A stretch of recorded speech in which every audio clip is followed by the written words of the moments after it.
ನಮಸ್ತೆ friends, good food land ಚಾನಲ್ಗೆ ನಿಮಗೆಲ್ಲರಿಗೂ ಆತ್ಮೀಯ ಸ್ವಾಗತ.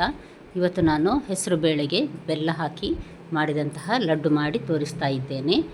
ಮನೆಯಲ್ಲೇ ಇದ್ದ ಸಾಮಗ್ರಿ ಬಳಸಿ ರುಚಿಯಾದ ಈ ಲಡ್ಡು ಹೇಗೆ ಮಾಡೋದೆಂದು ನೋಡುವ. ಸಾಧಾರಣ 1.5 ಕಪ್ಪಿನಷ್ಟು ನಾನಿಲ್ಲಿ ಹೆಸರು ಬೇಳೆ ತೆಗೆದುಕೊಂಡಿದ್ದೇನೆ. ಇದು ನಾನು ದೊಡ್ಡ ಕಪ್ಪಲ್ಲಿ ತೋರಿಸ್ತಾ ಇದ್ದೇನೆ, ಹಾಗಾಗಿ 1.5 ಕಪ್ ಇದೆ ಇದರಲ್ಲಿ. ಇದನ್ನು ನೋಡಿ ಈ ರೀತಿ ಸ್ಟ್ರೈನರಲ್ಲಿ ಹಾಕಿ ನಂತರ ನೀರು ಹಿಡಿತೇನೆ ನಾನು ಇದಕ್ಕೆ. ಆವಾಗ ನೀರೆಲ್ಲ ಎಳೆದು ಹೋಗ್ತದೆ, ಕ್ಲೀನ್ಸ್ ಆಗ್ತದೆ. ಕಬ್ಬಿಣದ ಬಾಣಲೆಗೆ ನಾನಿಲ್ಲಿ ಹೆಸರು ಬೇಳೆಯನ್ನು ಈಗ ಹಾಕಿದ್ದೇನೆ, ತೊಳೆದದನ್ನು.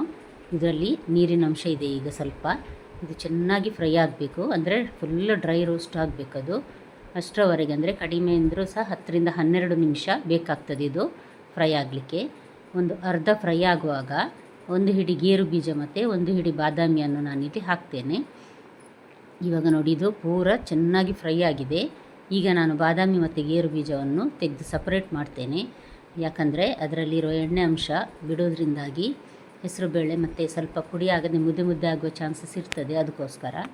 ಈಗ ನೋಡಿ, ಎಲ್ಲವನ್ನು ತೆಗೆದು ಪ್ಲೇಟಲ್ಲಿ ಇಟ್ಟಿದ್ದೇನೆ ನಾನು. ಈಗ ಮೊದಲು ನಾನು ತಣ್ಣಗಾದ ಹೆಸರುಬೇಳೆಯನ್ನು ಪುಡಿ ಮಾಡ್ತಾ ಇದ್ದೇನೆ ಮಿಕ್ಸಿಯಲ್ಲಿ. ಇದು ತುಂಬ ಎಷ್ಟಾಗ್ತದೆ ಅಷ್ಟು ಪುಡಿ ಮಾಡಿ ನೀವು, ತುಂಬ ನುಣ್ಣಗಾಗೋದಿಲ್ಲ. ಆದರೂ ಈಗ ನೋಡಿ, ಇದಕ್ಕೆ ನಾನು ಸ್ಟ್ರೈನರಲ್ಲಿ ಹಾಕಿ ಇದನ್ನೀಗ ನಾನು ಈ ರೀತಿ ಜರಡಿ ಹಿಡಿತೇನೆ ನೋಡಿ. ನುಣ್ಣಗಾಗದ ಈ ಹೆಸರುಬೇಳೆಯನ್ನು ಇನ್ನೊಂದು ಸಲ ಮಿಕ್ಸಿಗೆ ಹಾಕಿ 1 ರೌಂಡ್ ತಿರುಗಿಸ್ತೇನೆ ನಾನು ಇದನ್ನು. ಮತ್ತು ಒಟ್ಟಿಗೆ ಹಾಕಿ ಅದರ ನಂತರ ಈ ಗೇರು ಬೀಜ ಮತ್ತು ಬಾದಾಮಿ ಇದನ್ನು ಸಹ ಹಾಕಿ ತರಿಯಾಗಿ ರುಬ್ಬಿ ರೆಡಿ ಮಾಡಿ ಇಟ್ಟಿದ್ದೇನೆ ನಾನು. ಇದಕ್ಕೆ ಈಗ ನಾನೀಗ ಮೊದಲಿಗೆ 3 ಟೇಬಲ್ ಸ್ಪೂನ್ನಷ್ಟು ತುಪ್ಪವನ್ನು ಹಾಕ್ತಾ ಇದ್ದೇನೆ. ತುಪ್ಪ ಹಾಕಿದಷ್ಟು ರುಚಿ ಜಾಸ್ತಿ ಎಣ್ಣೆಗಿಂತ, ಅದಕ್ಕೋಸ್ಕರ ತುಪ್ಪವೇ ಹಾಕಿ ಮಾಡೋದು ಇದನ್ನು.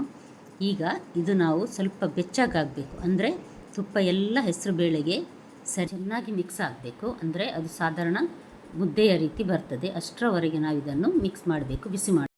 ಚೆನ್ನಾಗಿ ಮಿಕ್ಸ್ ಆದಾಗ ಇದು ಎಲ್ಲ ತುಪ್ಪ ಹೀರ್ಕೊಂಡು ಮುದ್ದೆ ಮುದ್ದೆ ಆಗ್ತದೆ. ನೀವಿನ್ನೂ ನನ್ನ ಚಾನಲ್ ಗುಡ್ ಫುಡ್ ಲ್ಯಾಂಡನ್ನು ಸಬ್ಸ್ಕ್ರೈಬ್ ಮಾಡಿಲ್ಲ ಅಂದರೆ ದಯವಿಟ್ಟು ಸಬ್ಸ್ಕ್ರೈಬ್ ಮಾಡಿ, ಹಾಗೂ ನಿಮ್ಗೆ ಇಷ್ಟ ಆದರೆ ಲೈಕ್ ಬಟನನ್ನು ಪ್ರೆಸ್ ಮಾಡಿ ಮತ್ತು ಫ್ಯಾಮಿಲಿ ಫ್ರೆಂಡ್ಸ್ಗೆ ಶೇರ್ ಮಾಡೋದನ್ನು ಖಂಡಿತ ಮರಿಬೇಡಿ. ಚೆನ್ನಾಗಿ ಹುರಿದಾಯಿತು ನೋಡಿ. ಈಗ ಇದನ್ನು ತಣ್ಣಗಾಗಲಿಕ್ಕೆ ಅಂತ ಇಡ್ತೇನೆ ನಾನು. ಅದಕ್ಕಿಂತ ಮೊದಲು 1 ಟೇಬಲ್ ಸ್ಪೂನ್ನಷ್ಟು ಇನ್ನಷ್ಟು ತುಪ್ಪ ಹಾಕಿ, ಇದಕ್ಕೆ ಎಷ್ಟು ಜಾಸ್ತಿ ತುಪ್ಪ ಹಾಕ್ತೇವೆ ಅಷ್ಟು ರುಚಿ ಮತ್ತು ಸಾಫ್ಟಾಗಿ ಬರ್ತದೆ ಇದು. ತುಪ್ಪ ಹಾಕಿ ಚೆನ್ನಾಗಿ ಮಿಕ್ಸ್ ಮಾಡಿದ್ದೇನೆ. ಈಗ ತಣ್ಣಗಾಗಿದೆ. ಏಲಕ್ಕಿ ಪುಡಿ, ಇದು ಸ್ವಲ್ಪ ಸಕ್ಕರೆ ಹಾಕಿ ಏಲಕ್ಕಿ ಪುಡಿಯನ್ನು ಪುಡಿ ಮಾಡಿ ಹಾಕಿದ್ದೇನೆ ನಾನೀಗ ಇದಕ್ಕೆ. ಈಗ ನಾವು ಇದು ರೋಸ್ಟ್ ಮಾಡಿದ ಗೇರು ಬೀಜ ಮತ್ತು ಬಾದಾಮಿಯನ್ನು ಸಹ ಇದಕ್ಕೆ ಹಾಕ್ತೇನೆ ನೋಡಿ. ತರಿಯಾಗಿದೆ ಇದು. ಇದನ್ನು ಅಷ್ಟೇ ಚಮಚದಲ್ಲಿ ಅಥವಾ ಕೈಯಲ್ಲಿ ಚೆನ್ನಾಗಿ ಮಿಕ್ಸ್ ಮಾಡಿ. ಈಗ ಇದಕ್ಕೆ ನಾನು ಸಕ್ಕರೆಯ ಬದಲು ಬೆಲ್ಲ ಹಾಕ್ತಾ ಇದ್ದೇನೆ. ಸಾಧಾರಣ 1 ರಿಂದ 1/4 ಕಪ್ಪಿನಷ್ಟು ಬೆಲ್ಲ ಇದೆ. ನಾನು ಇದನ್ನು ತುರಿದು ಹಾಕ್ತಾ ಇದ್ದೇನೆ. ಬೆಲ್ಲದ ಹುಡಿ ಅಥವಾ ಸ್ವಲ್ಪ ಕರಗಿಸಿ ಮಾಡುವ ಹಾಗಿದ್ದರೆ 1-2 ಚಮಚ ನೀರು ಹಾಕಿ ಬೆಲ್ಲಕ್ಕೆ ಕರಗಿಸಿ ಅದನ್ನು ಸಹ ಮಿಕ್ಸ್ ಮಾಡಬಹುದು.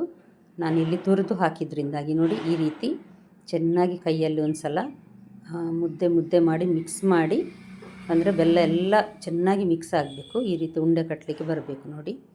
ಒಂದು ವೇಳೆ ಉಂಡೆ ಕಟ್ಟಲಿಕ್ಕೆ ಬರಲಿಲ್ಲ ಅಂದರೆ 1-2 ಚಮಚದಷ್ಟು ಹಾಲನ್ನು ಅಥವಾ ನೀರನ್ನು ಹಾಕಿ ಉಂಡೆ ಕಟ್ಟಬಹುದು ನೋಡಿ. ರೆಡಿ ಆಯಿತು. ಹೆಸರುಬೇಳೆಯನ್ನು ಸ್ವಲ್ಪ ಮೆಲ್ಲ ಉರಿಯಲ್ಲಿ ಹುರಿದ್ರೆ ಬಣ್ಣ ಚೇಂಜ್ ಆಗುವುದಿಲ್ಲ, ಹಳದಿ ಬಣ್ಣ ಚೆನ್ನಾಗಿ ಬರ್ತದೆ. ಹಾಗಾದರೆ ಇವತ್ತಿನ ರೆಸಿಪಿ ನಿಮಗೆ ಇಷ್ಟ ಆಗಿರಬಹುದು. ತಂಪಾದ ರುಚಿಯಾದ ಲಡ್ಡು ನೋಡಿದಿರಲ್ಲ. ನಾಳೆ ಇನ್ನೊಂದು ಹೊಸ ರೆಸಿಪಿಯೊಂದಿಗೆ ಮತ್ತೆ ಭೇಟಿ ಆಗ್ತೇನೆ. ಧನ್ಯವಾದ.